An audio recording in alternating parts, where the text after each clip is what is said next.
Hello pilgrims, today I'm going to travel to the route between Saint-Jean-de-Pied-de-Port and Roncesvalles. It's the most complicated part of the whole French way, as we have to cross the Pyrenees. Furthermore, out of the two alternatives, we're going to do the most difficult, as there won't be fog or snow today. At most, there might be a bit of rain. We invite you to accompany us on this video so that you can discover this stretch which, for many pilgrims, is the first part of the Camino de Santiago. This stage should be started at dawn, not before, not after. You shouldn't leave at night due to the traffic on the road we're taking. And we should leave as soon as the sun rises to make sure we have the whole day available, just in case. It's very important that we take plenty of water, especially if it's going to be a hot day. There's nowhere to refill our bottles on the 8 mountainous kilometers between Orisson and the border. Soon we'll reach the fork in the road that signals the so-called Napoleon route in one direction and Varkalos in the other. Today we've chosen the first option, which has great landscapes. It's also harder as there's an increase in altitude of over 1,200 meters.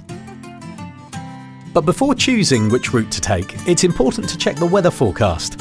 The fog can play tricks on us, and we strongly recommend going via Varkalos whenever there is bad weather or fog.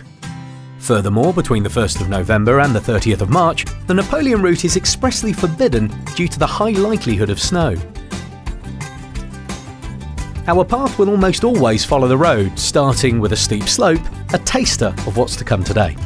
Then the road continues in ascent for the rest of the way. Around 5 kilometers later, we'll pass the Hunto Alberg, and 2.5 kilometers after that, we'll reach another one in Orisson. In this video, you'll see how the weather can change.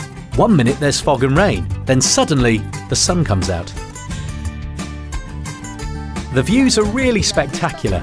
As you ascend, you're crossing the Pyrenees and seeing the mountains, and if you look behind you, you can see the sea and Saint-Jean-de-Pied-de-Port. 4 kilometers later, continuing along the same road, we'll reach the Virgin of Backery. This image is located around halfway through the stage, and with a good part of the ascent completed, we find ourselves at 1,100 meters altitude. The views are magnificent from this small plain, which is a typical resting spot. We shouldn't forget our sun cream for this stage, as there is little shade and the sun, even not in summer, can be strong. We continue. In high season, 3 kilometers later we'll be surprised to find a stand where you can buy something to eat or drink, and where you can get your pilgrim's credentials stamped. We've reached the most beautiful part of the day, crowning the Pyrenees amongst pastures, roaming livestock and spectacular views. Don't get too used to it, there won't be another stage like this throughout the rest of the Camino de Santiago. We're well and truly up in the mountains, but at this point we've done more than half of this stage. And so far we've done practically everything by road. And now, from here, we're going to take the Camino trail. We'll have to be careful if the weather is bad, and if the weather's good, we can simply relax and enjoy the scenery. Help! And our comedian Javier didn't tell me there was a horse next to me. When we leave the road, we'll start the most complex section. Although it's short, there will be a sharp slope on the trail with loose rocks. This point will be the most complicated for cyclists, who are also here tackling this tough mountain option. We'll soon reach a wooded area, through which we'll enter Spain. At the same border we'll find a water fountain and a help point, just in case you need to contact emergency services. We'll pass through a high mountain area, and every few meters we'll find some signals that clearly mark the trail in case there's snow, and they are numbered in case we need to let emergency services know where we are. In fact, after passing through the wood, we'll reach a cabin equipped with emergency equipment. It's located here in case we need to take shelter in an unexpected snowstorm. From this point we begin a final ascent that will take us to the top of the stage at 1,425 meters altitude.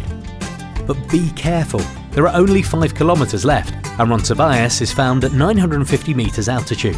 This means that a sharp descent is ahead of us, more pronounced in the first part, which is going to leave us with sore muscles for tomorrow's stage. This whole descent passes through a wood that can be dangerous at dusk or in the fog. That's why we should arrive here in good time. In any case, before entering the wood, there is a fork in the road. We can continue descending towards Ibañeta via a slightly gentler variant, which is longer and goes along the road. In the last part of the forest, we pass a section of the route known as Paso Juan Bero. It's likely that we'll find muddy areas around here, but it doesn't matter, as we're already coming to the end. We can see Roncesvalles in the distance, and with it, the end of a hard day. We finally reach Roncesvalles after a pretty hard stage. In our case, we've been too hot, too cold, it's been sunny, rainy, a bit of everything. Now all that's left is to go to the accommodation we reserved, have a good shower, and then to the Pilgrims Mass with its solemn blessing. And if today was our first stage on the Camino de Santiago, what better than sharing dinner with the pilgrims we've met today, who tomorrow will be our friends, possibly for the rest of the Camino and perhaps even for a lifetime. Buen Camino!